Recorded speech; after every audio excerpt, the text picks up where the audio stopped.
The King Who Sold His Throne. A story of pride, loss, and true leadership.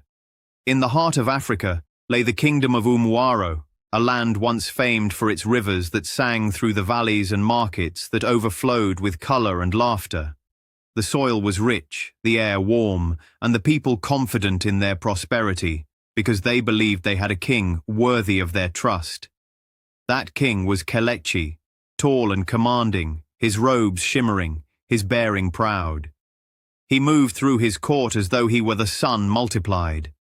To his people, Kelechi was more than a ruler. He was a legend. But legends, if not tempered, can become prison walls.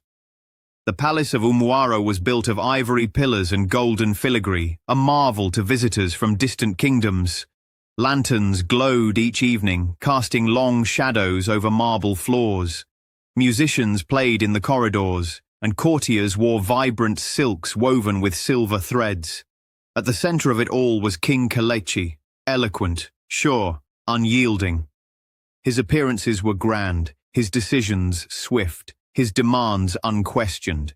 He would sit at the head of long tables, surrounded by advisors and ministers, while servants carried roasted meats and exotic wines. The glow of the feast masked the whisper of fear that sometimes trailed behind him. Queen Amara watched her husband with a quiet sorrow. She was graceful, eyes deep and observant, always seeking balance where Kelechi sought brilliance. In private, she would speak gently. "A ruler who feeds on gold forgets the taste of bread," she warned one night, her voice soft but insistent. She touched his sleeve. "We should ease the levies on the farmers. The rains have been weak." Kelechi smiled, a distant, hollow curl. "Gold is what the world sees, Amara.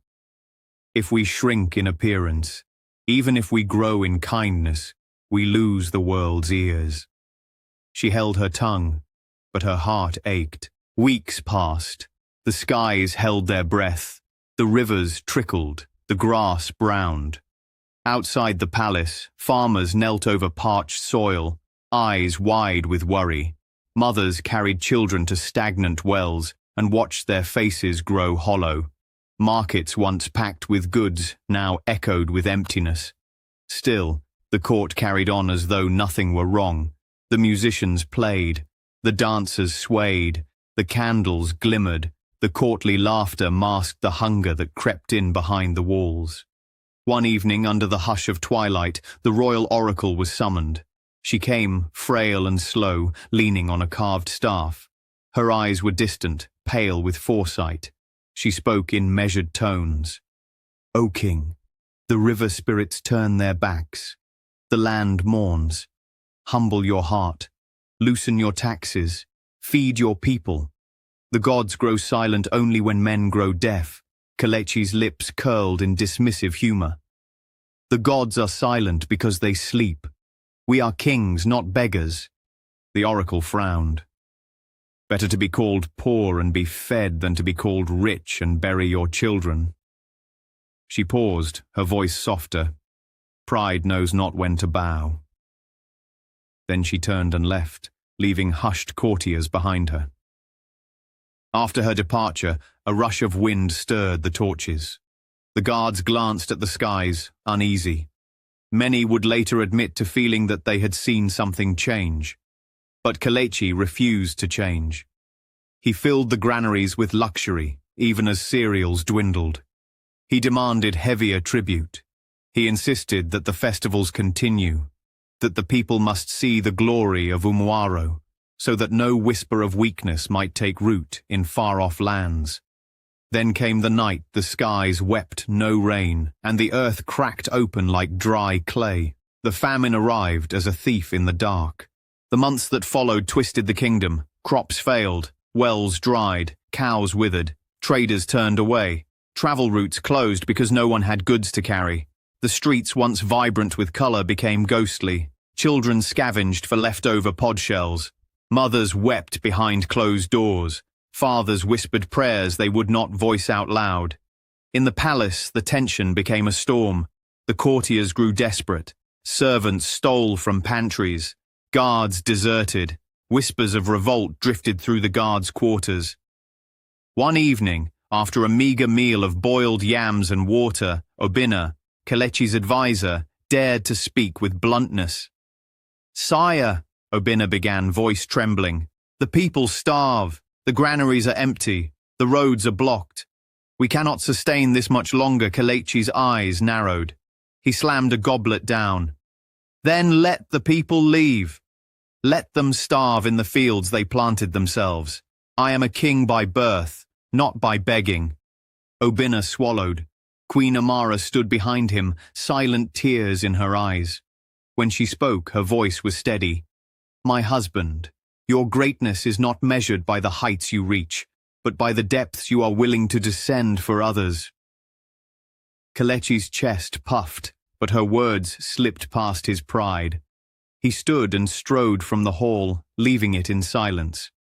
Outside the palace, the drought whispered over broken earth. The city flickered in candlelight, poverty clawing at its edges. Then, under the shadow of complete despair, a traveler appeared at the palace gate. Hooded, ragged, yet calm, he said only, "Tell the king, the man who sells his throne will regain his soul." Before guards could question, he slipped away into the night. The words chased the halls long after he left. Kelechi heard the prophecy. He laughed bitterly. To him, a king's soul was measured in gold, not humility. But the prophecy was not laughter's echo. It was a storm waiting to come. When rebellion coalesced, it came swiftly. The starving rose, thieves raided storerooms, guards opened gates. The palace trembled. It was during one such night, when torches dotted the walls and panic danced in the corridors, that Kelechi's world collapsed. Servants fled, doors were broken, soldiers turned their spears away. Cries echoed. In the chaos, Queen Amara was captured. Obinna was betrayed. The palace gates fell. Kelechi himself fled, forsaking silk robes, jewels, all the symbols of his reign. He slipped into the darkness, unrecognized, unnamed. He roamed for days. He slept beside charred huts. He walked through ruined villages, hearing the whispers, "Where is the king?" No one answered. Then he reached a small farming village on Umuaro's outskirts, where a man named Ezeaku tended his fields. Ezeaku saw the stranger, lean and ragged, and offered him food. "Brother," Ezeaku said, voice soft, "you look hungry. Sit." He broke bread and passed a small bowl of porridge. Kelechi's lips trembled. I cannot pay." Ezeaku shrugged. "Then pay me with your story." So Kelechi, silent, ashamed, accepted.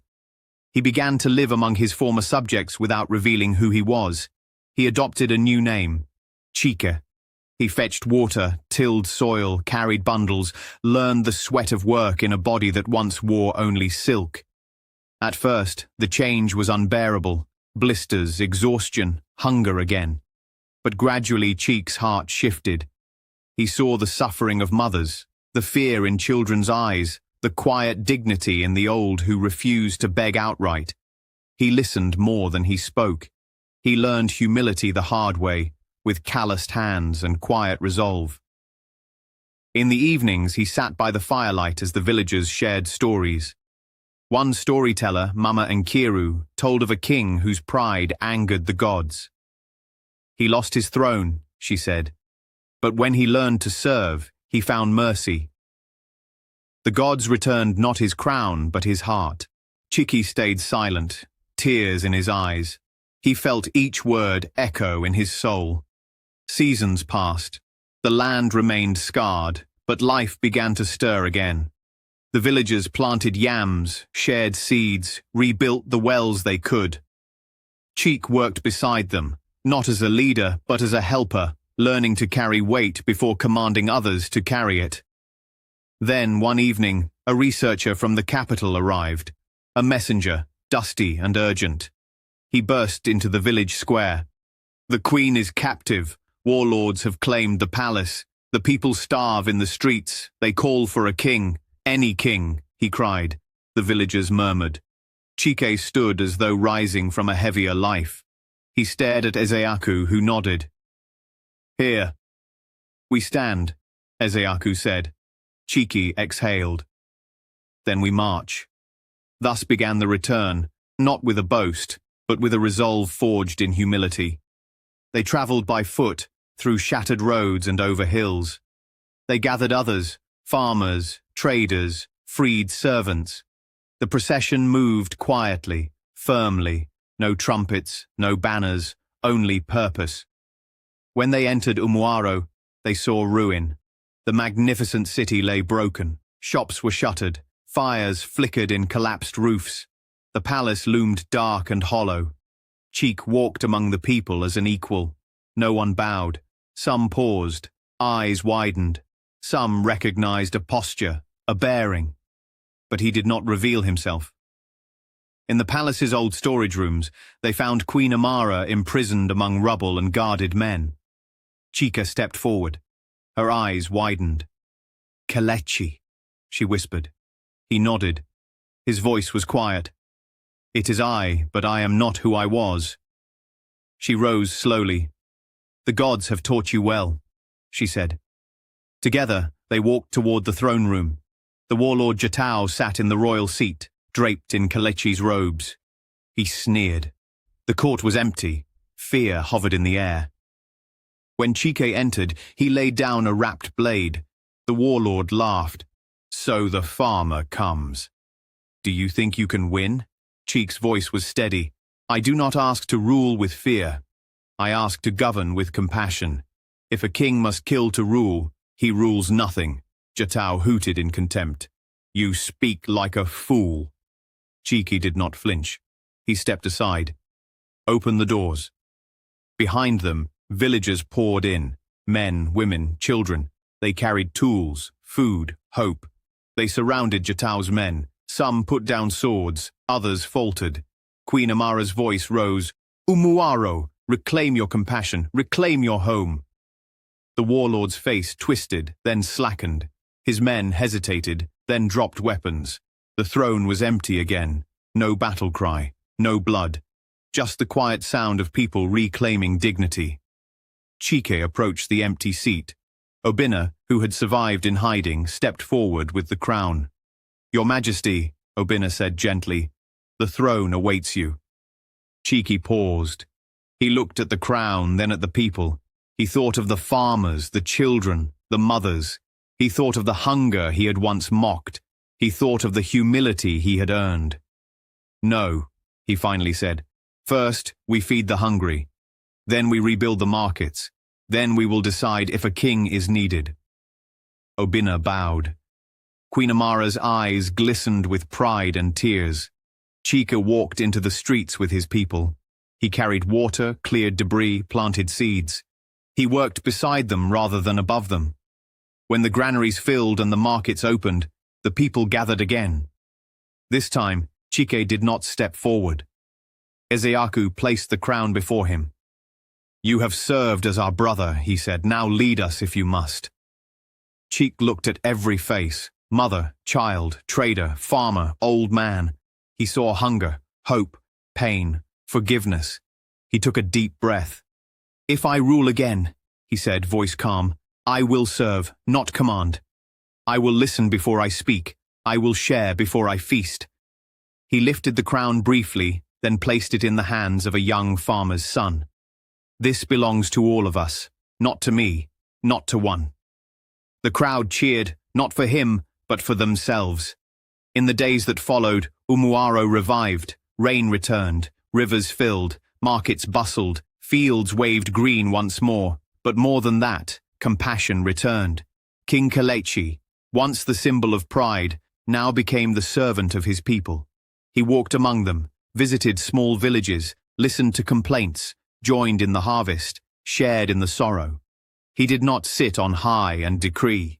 He knelt in the fields before he stood in the palace. His first act was to open all the granaries, scattering grain into the marketplaces and telling merchants to charge fair price, so no man shall pay for the breath of his child. He abolished certain levies that punished poor farmers. He established a council of elders from all clans, not appointed by birth, but chosen by trust. Queen Amara remained his anchor. She counseled, forgave, reminded him of the face of hunger, of the cost of pride. Obinna rebuilt his loyalty, humbled, wise now. Ezeaku became a trusted voice in the council. The farmers and tradespeople became partners, not subjects. But none of this was without struggle. Intrigues surfaced. Those who once backed Jatau murmured. Old rival lords tested his patience. There were droughts to endure, new illnesses, temptations of power. And Kelechi would stumble, a harsh word, a prideful impulse, but each time he caught himself, turned back, apologized. He did not expect perfection, only honest humility. One evening, under a silver moon, Kelechi walked out into a field of newly planted yams. Beside him was a boy named Chima, bending over a row of yam shoots. Kelechi knelt gentle and said, "Hold the seed carefully. The earth is a mother, firm but not cruel. Give it faith, not force." Chima nodded. His small hands touched the soil. "I will guard it, king." Kelechi smiled, standing slowly. He embraced the people, the land, the promise of tomorrow. On the final night of the harvest season, the people gathered in the central square. Torches glowed, drums were soft, voices hushed in reverence. Kelechi climbed the steps of a makeshift stage. He looked at his people, not as subjects, but as teachers, friends, companions. "If you still seek me as king," he began, "then I will lead, not by fear, but by service. I will listen before I speak. I will share before I take. I will stand among you, never above you. And I will remember that kings are nothing if they forget the weight of hunger." He paused. The crowd streaked with torchlight, faces wet with tears. Then the drums rose in a gentle wave. The people cheered, not for his glory, but for their own rebirth. Queen Amara stepped forward, hand in his. She whispered, "You have become the king the land needed." He nodded, his eyes sweeping the crowd, then turned to her. She smiled, proud and tender, and though a crown glimmered once more in the palace, its true weight lay not in gold, but in the humble hearts of the man who had once lost everything to find himself again. Moral: leadership is not about holding power. It's about holding people. True kingship is service.